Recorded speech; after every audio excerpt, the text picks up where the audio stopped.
These people, they were 3. Vaidzidzira mota, and the car was new without even number plates. Sakakonzwa kuti boom, manchitsikirei.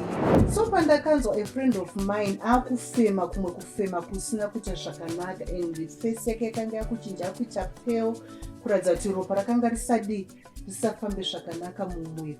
So I tried to pull it kuti auye pachest pamwe ndimuti I want to ease your pain.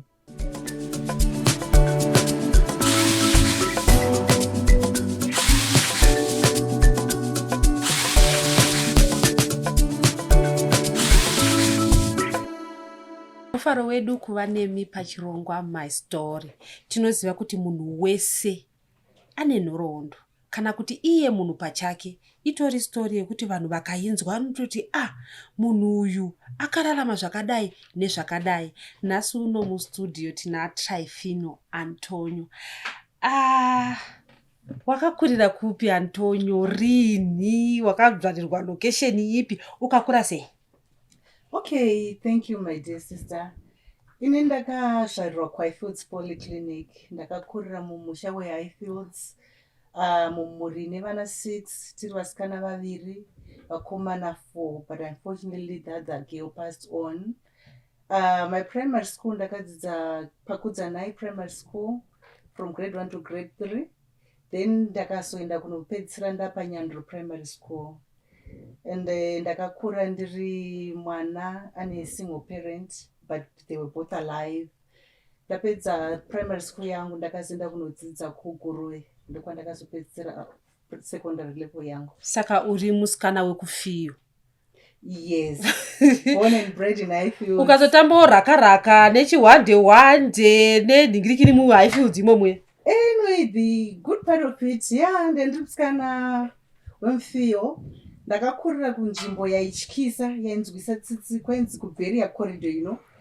Beria Corridor, it was a home of everything, you know, where people vantanga kutora madrugs, vachiri vana vadiki, and it was very rare kuti mwana musikana upedze grade 7 usati wakunwa doro kana kuputa mbanje. Inguva ipi yatikuta nezvayo imakore api? Okay, I was born in Tuesday 11 August 1974. I was staying there up to 1987 when I completed my grade 7. So what are you saying? Iye zvinezvi tine dambudziko remadrugs. Yes. Nguva iyoyo zvakanga zvitorikowo futi. Zvisingatoiti, zvaitova worse. It's like kwataigara isusuka tototi ndokwaimanufacture cause kwainguri behind our lines. It's Zororo, Kenani, New Kenani and Cherima, you see, in the Geneva at other part. So zvaitova zvitoriko, but it was not worse like zvazviri. Nguva iyoyo madrugs akanga ariko ndeapi yayo?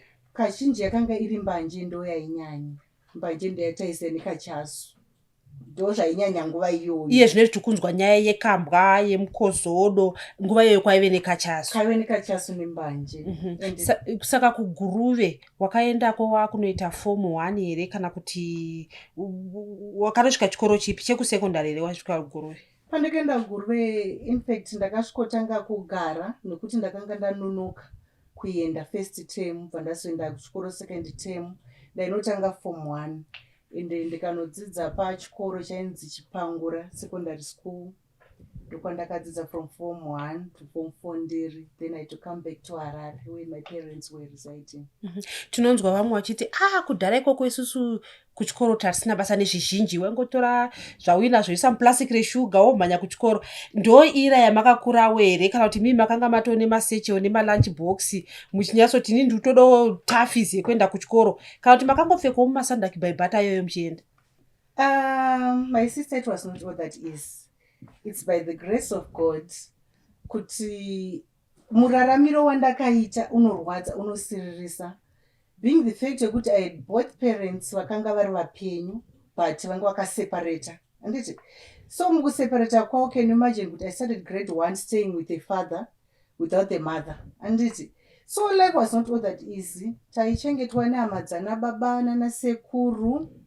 Zvakangodaro. If I tell you my sister, I started selling vegetables at the age of 8 years. Amuna pamunondudza muHighfields. But tisingazive kuti weekend kuseni uchimuka uri kuenda kutengesa masai. Uchidzoka masikati uri kuenda kutengesa muriwo. then kana kwakuma 4-5 you are going to sell candles uri mwana musikana uchizodzoka whatever paunenge wapedza mapakets ako. Takakura takawanda kuti vana vemadzitete vakanga vakadzokawo kuvarume vari mumusha tozoti isusu vana vanzvadzikomana. So it was a big family.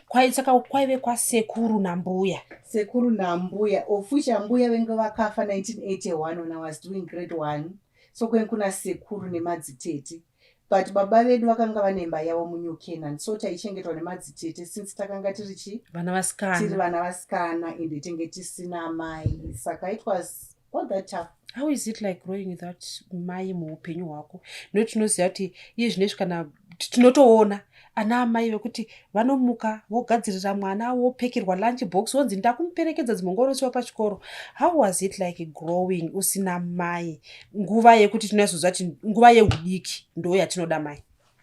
Yeah, nguva yenguva yakaoma.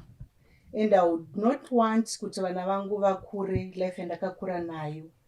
That time zvenge zviri nani kuti takanga tiri vana vane control, taigara tiri pasi pemurayiro. Zvichisiyana nevana vemazuva ano zvakanga zvakaoma.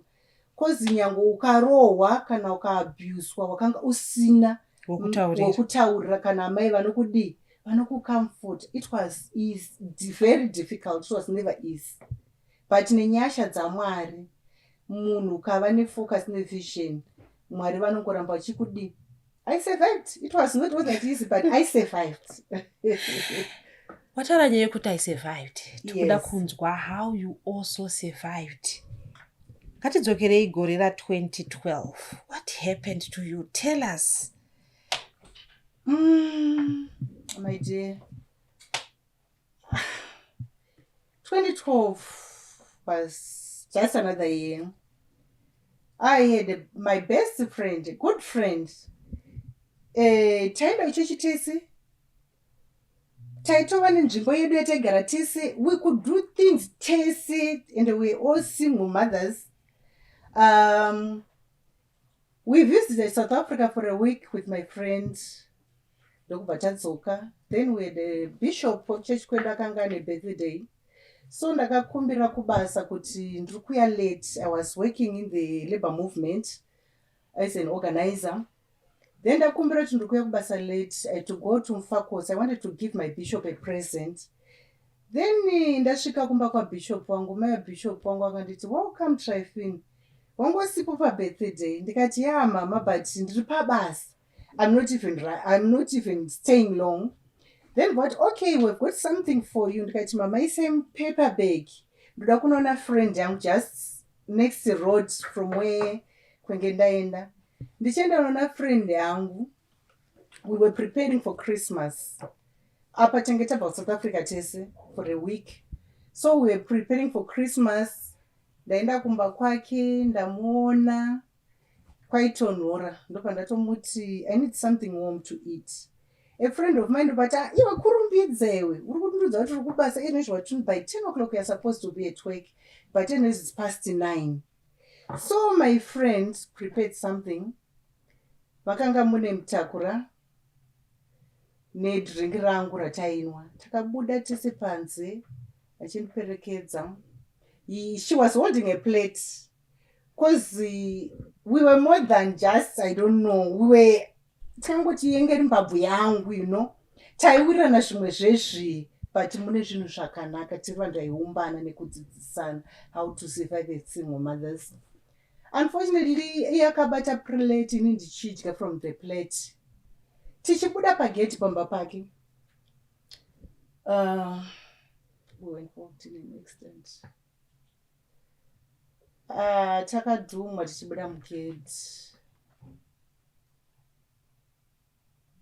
It was a difficult moment to tell you, even up to now. I'm not saying kuti kandi understand kuti what was happening. Takadhumwa tiri 3 of us tichibuda mugedhi. Say mama 3, mambobuda muri 2. Tiri 2 from the gate and his brother was coming. Achia kupinda mugedhi. So mota yaitena imba yawo iri pakona. I don't know kuti chakaitika kuna driver because these people they were 3. vaidzidzira mota, and the car was new without even number plates, and the one who was driving akanga asitorina nelicense.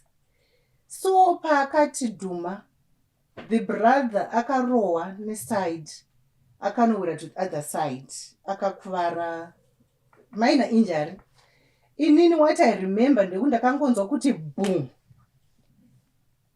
ndakazongopepuka ndawira kumbera munoti imba yechingani, asi mota yakauya yakanditsika to my left side ichikwira mavhiri ese tukosi, yakanditsika across sokuti ndakaona pasi pemotikari. So a friend of mine akanowirawo kumberi, mavhiri aya ndobva yachimutsika straight from the chest. Iye akakwanisa kumuka achigara, asi ini ndakatadza kumuka. Achibvunza mai ava akati, mantitsikirei? Vakanga vatobuda mumota mame? Yes, kwaikanomirira kwachona nekwatakadhumirwa kwachonaka. It's by the grace of God. Vakabuda motikari. Now my friend neava driver vanozivana kuzi vanogara musame area, musame line. Vakati friend yangu yakamuka ikagara ikati, nhai ndochicha maita, matitsikirei? Onai madhuma friend yangu, kwakafira kuno mwana wake ndinomudza kuti kudii. So ini ndakatanga kuona kuti friend yangu yakanga ichichinja kumeso yakuti become of pale. Ndakamboito nested, and I was the first aider company kwandakamboshanda for the 17 years. So ndobva ndakudedzera ari kwakanga richiti no relax, rara wakuvara. Then ndobva ndati ndinokumbirawo mutitakure mende nesu kuhospital, monoripota makopi makwarare hospital, shamwari yangu yakuvara.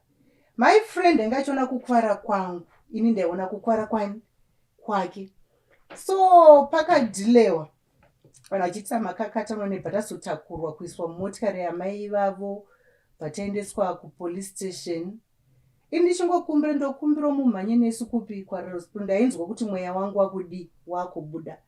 Unfortunately, when I was passing pachechi pandinopindira, me I'm a member of the Church of Jesus Christ of Latter-day Saints. Instead of me crying, I was now singing hymns for the sake of my friend, because we are all singers and we love singing. Tasvika papolice station. Mumota mamakaiswa umu makagadzikwa here? Imota yakaita sei yakutakura iyi? That truck yakati dhuma maimusha, ndo matakaradzikwa. There was no comfort, nothing. Makaita zvokuradzikwa? Takangoradzikwa, hakuna ikwanisa kugara. But the brother of Garisanai akanga akagara, asi isusu the two of us tinge takarara. So the other side of me yakanga yakatotonhora, only the other one. So pandakanzwa a friend of mine akufema kumwe kufema kusina kuita zvakanaka, and the face yake yakanga yakuchinja yakuita pale, kuratidza kuti ropa rakanga risafambe zvakanaka mumwiri.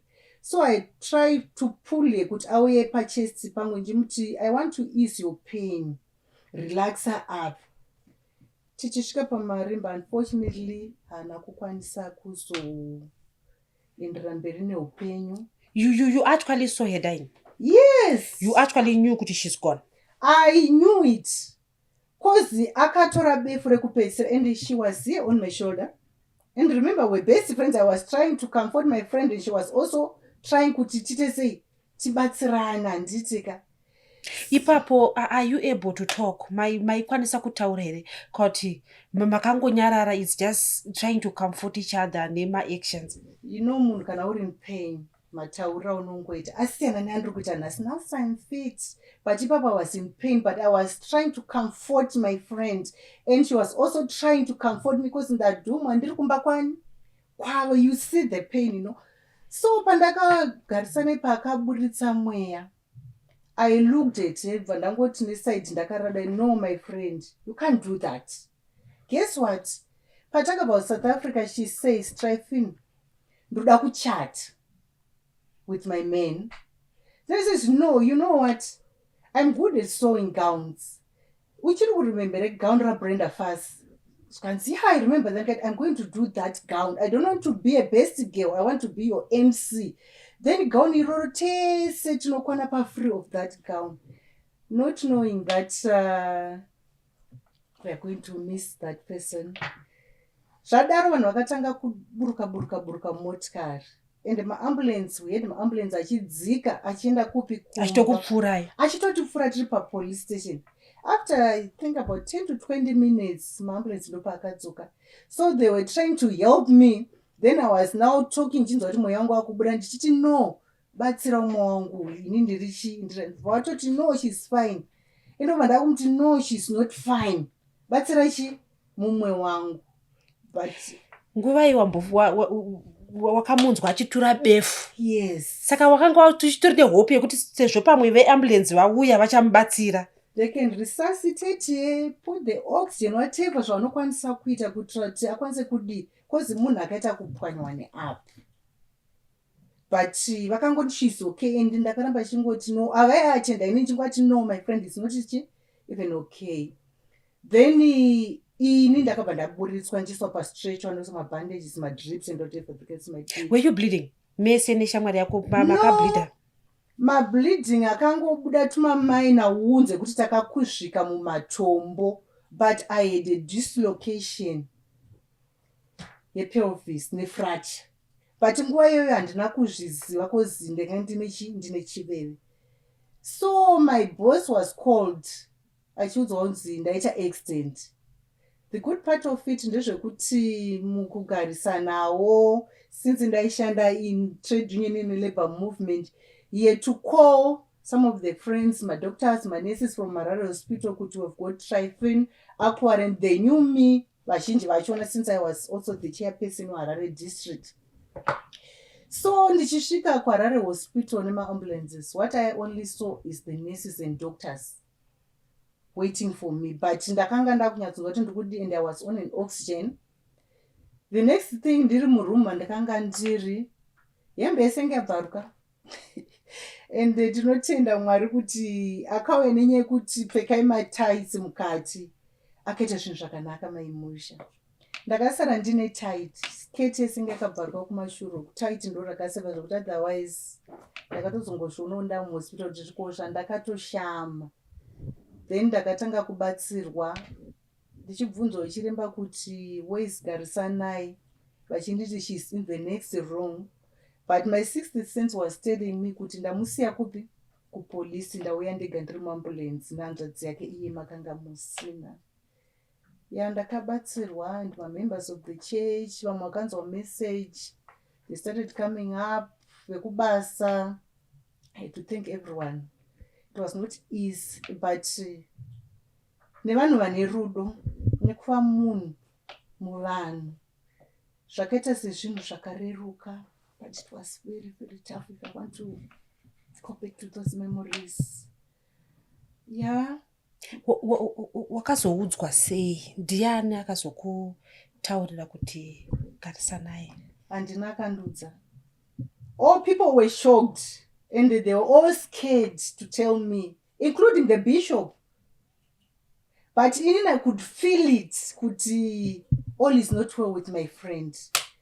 So pandakanzi nganda anoitwa ma-x-ray and so forth, they were running neni vachita zvese, and they were trying to be so nice, cheering and what, but I kept on asking, Garisanai arisei, where is she, why ndiri ndega? And vanhu vase, she's okay, arikuatendwa kwakuatendwa. Ndikati Garisanai ndamusiya kumarimba, ndauya ndega muambulance, there were 2 beds in the ambulance. Says, no, don't worry, she's okay. Hapana akakwanisa kundudza maimusha. Then ndakarara muhospital, ndobva nachiremba vauya vachiita zvese zvavaita. Ndakaiswa pamaweights kuti gumbo ridzoserwe riende muposition.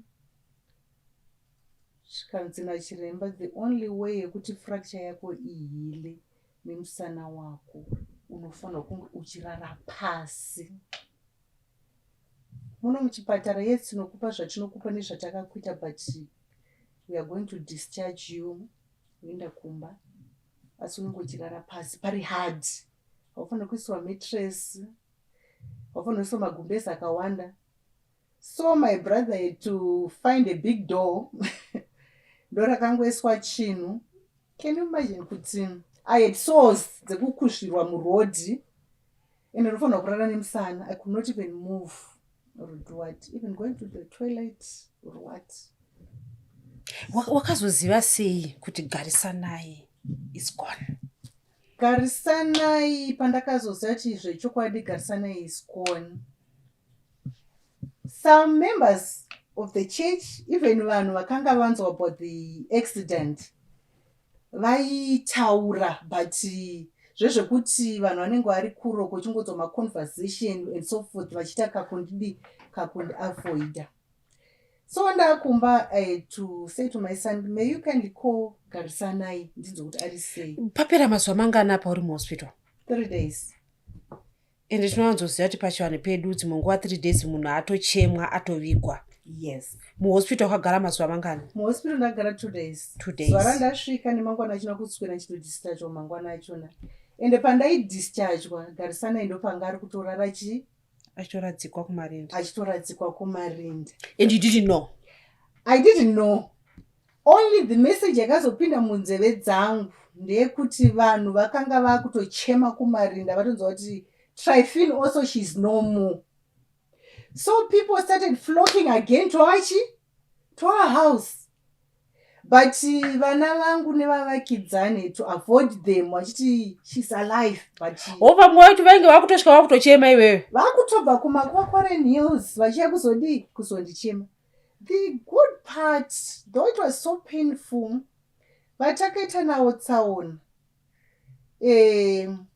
vakandibatsira zvakaoma maimusha. Ndakadhumwa mukadzi wadoctor nadoctor and a friend. So I had sisters vaiuya kumba vachindibatsira because I could not even move, even going to the toilet and what. So during the day I uya for 4 to 5 hours ndinaye, wenda usiku ndozosarawo nevemhuri yangu. I had to thank God for that and I had to thank them for that. Dai vari vamwe vakanga vachingoti since zvangodaro, but vakandibatsira vaiuya. And aigara nguva zhinji ndine manurses, ndina chiremba chiuya apa achindiona achingodaro achingondimonita. So pakazoya the wife of the bishop, I'm just passing by, but I could see her face because I know ye akanga achichema. And I had to ask her, tell me the truth, where's Garisanai and where are you coming from? I can see kuti une Zambia, une duku, and your eyes and your face is swelling, chichaitik. But no, I'm just worried about you. Remember, we are friends and we are sisters. Then ndakaramba ndakangomudza kuti you're telling lies. I know my friend is gone. Then she had to kneel down. Then singamuke, vatanga uchimakandibata akati, I'm so sorry. We laid you to rest. I could not be there for you. Even up to now. And I'm worried kazhinji kuti ndingofunga mwana wake. She was a single mother nemwana wake 1. I was a single mother nevana vangu 3. Zvinhu zvinorwadza. So that's my story. But ndadhumwa kudaro, ndiri kurarama kudaro ndiri mukati mekurwadziwa. A lot of things were said.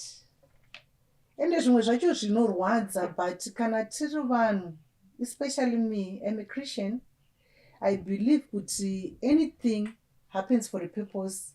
Ende kana chimwe chinhu chaitika, Jehovha vanenge vatendera. Dzimwe nguva tinopinzwa munguva yakaoma kuedzwa chitendero chedu kana tione kuti chakasimba sei paMwari. Pakesi yangu pakabuda muromo yakawanda. Vamwe vakati dai Tryphene asina kuuya kumufakos, dai Garisanai yakanga asina kufa. Tryphene ndiyauya nespirit of death and a lot has been said. Vamwe vakati paukanga vari kuSouth Africa vakaenda kunoromba. You know, people can talk, but knowing kuti pane zvese zvaitaurwa, it's only God who has the answer. That's my story. I had a friend wandaifambidzana naye and we were about to get married. Unfortunately, pandakakuvara, yes, akauya tichibatsirana like what we used to do. But when he discovered that the doctor said kuti handichakwanisa kuita imwe mhuri even nyange ndikaroorwa because of the damage yandakadi yandakaita. Mai Musha, yeah, I just say fine. Zvinowanika muupenyu. Maybe it was love for babies, not for kuti akabva arova pasi Mai Musha. Wazapana papa kuti munhu anomhanya kuti ozongoona dust rinosara rinosara munhu arova pasi. No, we used to love each other. I loved him so much. Even now, I don't have anything bad against him. Yeah, ndo zvakanga maybe akanga akatarisa kuti tichaita mhuri. Since I've got beautiful babies, hey, my kids are beautiful. Yeah? So akati pamwe mukadzi uya achandipa vana vakanaka. Exactly. He had to go and I say fine. But for him going, hakuna kunyanyondirwadza. I lost my job. Ndiri padeathbed. I was fired. And I can say I lost my job, fine. And when I was involved in an accident, justice was not even done. Ndopananda kubvunza kuti tinonzwa kuti pakaitika accident panozoita mapurisa vanoongorora, vanhu voenda kukoti, vanhu vopiwa mutongo. Mumashure pawanga uchitsanangura kuti pane vaidzidzisana mota. Yes. Saka wakatsikwa nemunhu aidzidzisa umwe mota here kana kuti neaidzidziswa mota? Ndakatsikwa nemunhu aidzidziswa mota. The car was new. Before isusu tisati tatsikwa, my friend patakatsikwa akabvunza nezuro makadhuma juraho yamainingi. Ko mota inodzidzisana mumaraini here? Handiti maona. Onai matsika umwangu. She was unlicensed. The husband yakanga license and the friend I teacher. There were 3 of them. But pavakapa mareports vakaramba kuti this lady ndaita say I drive. But anyway, it's only God who knows. Pandiri kuti justice haina kuitwa. Even up to now, I'm not yet convinced. Munhu kana uri murombo usina mari, zvakawanda zvokutsikirira. Ndakaenda kuchipatara ndikabuda.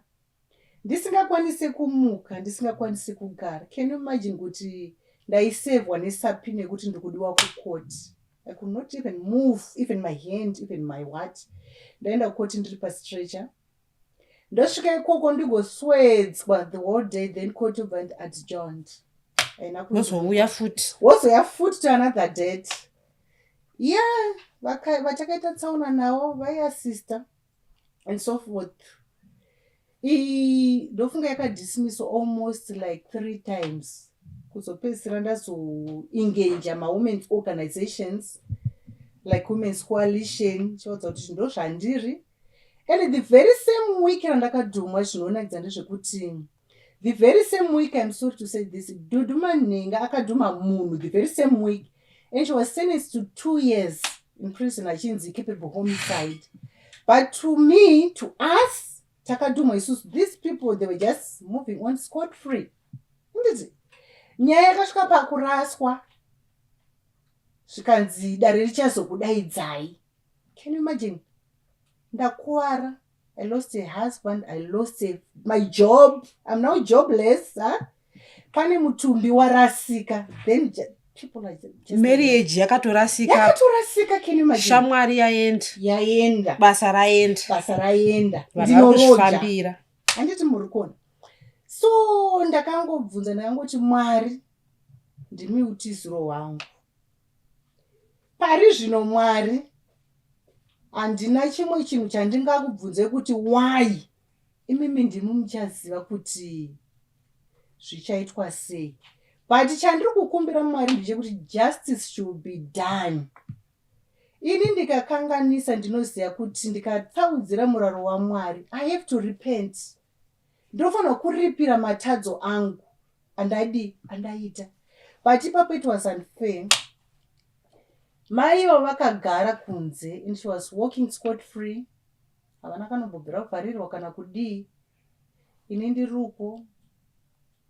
Vakazouya vakunditi saka toita sei kuti tikubatsirei neupenyu. The only thing chandakangokwanisa kutaura kwavari ndechekuti inini mwana wangu enga ari kudzidza mutauni. Handidi kuti mwana wangu aregedze chikoro. Ndibatsire kupi? Kumwana wangu. Chokwadi vakamukwanisa kubhadharira matransports achienda kuchikoro every day. and she had to pay for my rentals for almost like 3 to 4 months. Then pamwe pachona ndobva ndazongosvuna kuti but why am I punishing her? It's not even her fault. Yes, she has a mistake yekuti adrive asina license, atsika munhu, auraya. But who am I to punish her?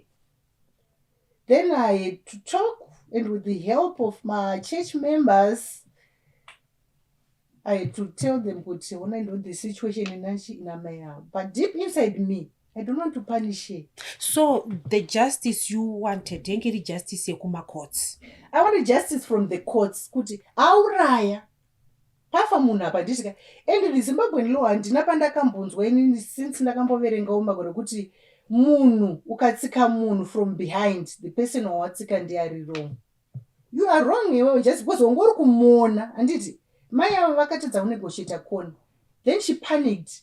Instead of kuti vadzore mabreki handiti slow it down, vakatsika mafuta, then vauya vachiita sei vachitirova tichitobuda mugeti. So mai avo dai vakapuwa mutongo wavo ipapo zvaenderana nemhosva yaparika.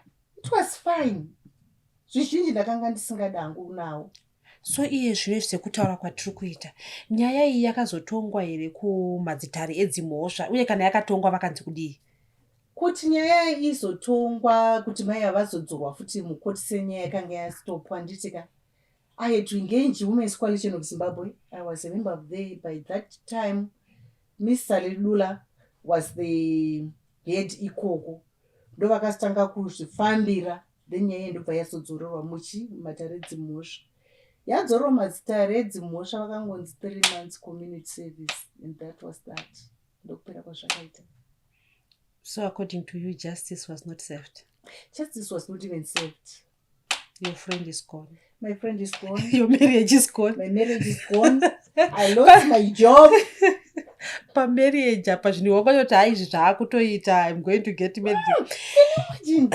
Tinoziva isusu kuti pane pekuti kana wakuti ndini upenyu hwangu hunenge huri kuda kupera, kana kuti huti ndatarisana nerufu, tinonzwa vamwe vachiti chakaita kuti ndirambe ndakabatira paupenyu zvichida kufunga nhingi, kana kuti ndimwari, kuti iwewe wakazvitarisa chii chakaita kuti even pauri kuti ndainzwa mweya wangu uchienda, chakaita kuti zvakaita kuti ndirarame ndezvizvi chii?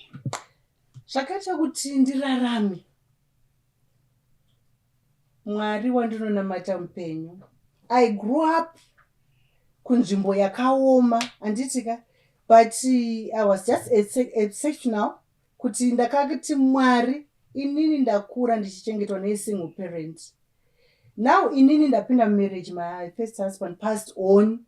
I'm now a single mother. So life yandakararama nayo inini yekutengesa muriwo, yekutengesa makenduru. I don't want kuti vana vangu vararame life iyoyo. Ndakangoti Mwari, kana muri kunditora kuri kuda kwenyu, handirambi, nekuti ndimi muridzi weupenyu hwangu. Asi Mwari, rangarirewo vana vangu. Mwari, rangarirewo zvakanaka zvandakakuitirai. Rangarirewo nherera dziri kumusana kwangu. I think that belief and that faith nechitendero chandinotenda machiri, ndo Mwari paakandisevha napo ipapo kuti I lost a friend komhuri yangu.